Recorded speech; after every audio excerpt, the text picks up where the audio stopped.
ایران کے ڈرون حملے میں بغداد میں امریکی سفارت خانے کا دفاعی نظام تباہ۔ دفاعی نظام کو خودکش ڈرون حملے میں نشانہ بنایا گیا۔ سفارت خانے میں نصب سیرام ایئر ڈیفنس سسٹم اور اس کا ریڈار نظام راکھ بن گیا۔ فضائی تصاویر میں بھی دفاعی نظام کو شدید نقصان پہنچنے کی تصدیق۔ امریکی میڈیا کے مطابق سفارت خانے کے کمپاؤنڈ میں ہیلی پیڈ پر میزائل سے حملہ کیا گیا۔ سفارت خانے کے کمپاؤنڈ سے دھواں بھی اٹھتا دیکھا گیا ہے۔ واقعے کے بعد سفارت خانے کی سیکیورٹی مزید سخت کر دی گئی۔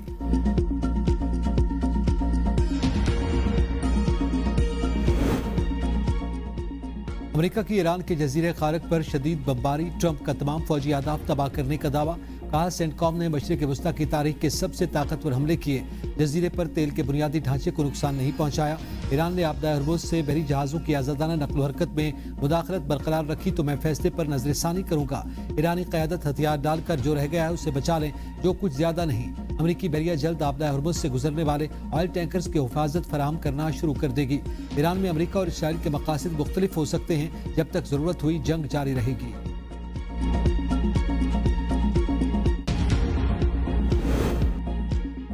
آبدہ ہرمز کی بندش، امریکہ کا مشرق وسطی میں مزید 5000 فوجی تعینات کرنے کا اعلان۔ B-2 بمبار طیارے ایران روانہ۔ سینٹ کام کے مطابق B-2 بمبار آپریشن ایپک فیوری کا حصہ بنیں گے۔ مقصد طویل فاصلے سے حملہ کر کے ایرانی حکومت سے لاحق خطرے کو ختم کرنا ہے۔ مستقبل میں ایران کی طاقت دوبارہ بحال کرنے کی صلاحیت کو بھی ختم کیا جائے گا۔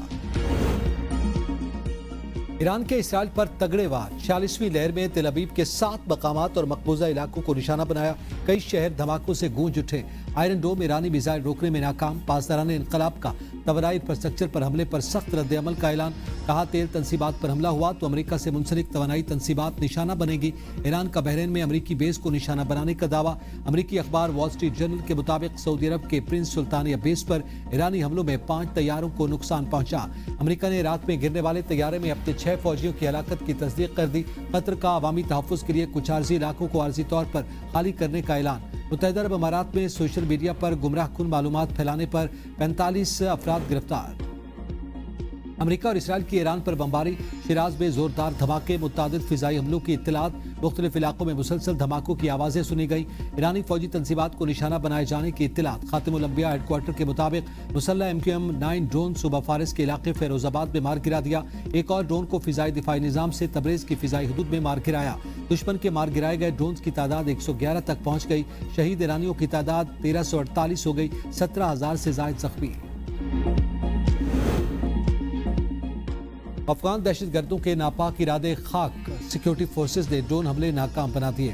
ISPR کے مطابق 13 مارچ کو افغان طالبان نے پاکستان پر ڈرون حملے کیے، ڈرونز کو ہدف تک پہنچنے سے پہلے مار گرایا۔ ملبے سے کوئٹہ میں 2 بچے زخمی ہوئے، جبکہ کوہاٹ اور راولپنڈی میں ایک شخص زخمی ہوا۔ ISPR نے حملے کو عوام میں خوف پھیلانے کی افغان طالبان کی ناپاک کوشش قرار دیا۔ کہا عوام اور مسلح افواج افغانستان پر قابض کرائے کے دہشت گرد ملیشیا کی حقیقت جانتے ہیں۔ افغان سرزمین سے دہشت گردوں کے خاتمے تک آپریشن غضب للحق جاری رہے گا۔ ISPR کے مطابق افغان سرزمین سے دہشت گردی ناقابل برداشت اور ناقابل قبول ہے۔ افواج دہشت گردی اور اس کی تمام شکلوں کے خلاف ثابت قدمی سے لڑتی رہیں گی۔ آپریشن غضب للحق کے تحت Kandahar airfield oil storage sites پر مؤثر حملوں کی ویڈیو جاری۔ ویڈیو میں حملوں سے پہلے اور بعد کے مناظر واضح نظر آ رہے ہیں۔ پاک فوج نے Kandahar airfield oil storage sites کو مؤثر انداز میں نشانہ بناتے ہوئے تباہ کر دیا۔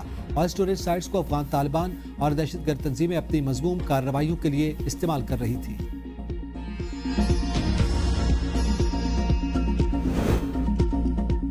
ورلڈ کپ کے حوالے سے ہم بہت پر امید تھے، ٹیم کو کم سے کم سیمی فائنل میں جانا چاہیے تھا۔ ٹیم کی سلیکشن میں سب نے مل کر فیصلے کیے تھے۔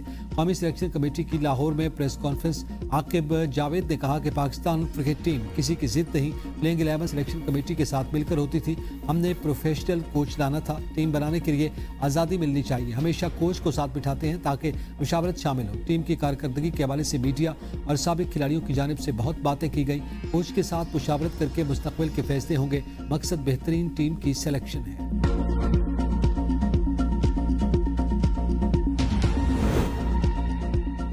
امریکہ کا سپریم لیڈر سمیت 10 ایرانی رہنماؤں کے متعلق معلومات پر $1 کروڑ انعام کا اعلان۔ مشتبہ خامنہئی، ایرانی وزیر انٹیلیجنس اسماعیل خطیب، نائب chief of staff Ali Asghar Hejazi, major general Yahya Rahim Safavi, brigadier general Sikandar Momeni اور secretary supreme council Ali Larijani شامل۔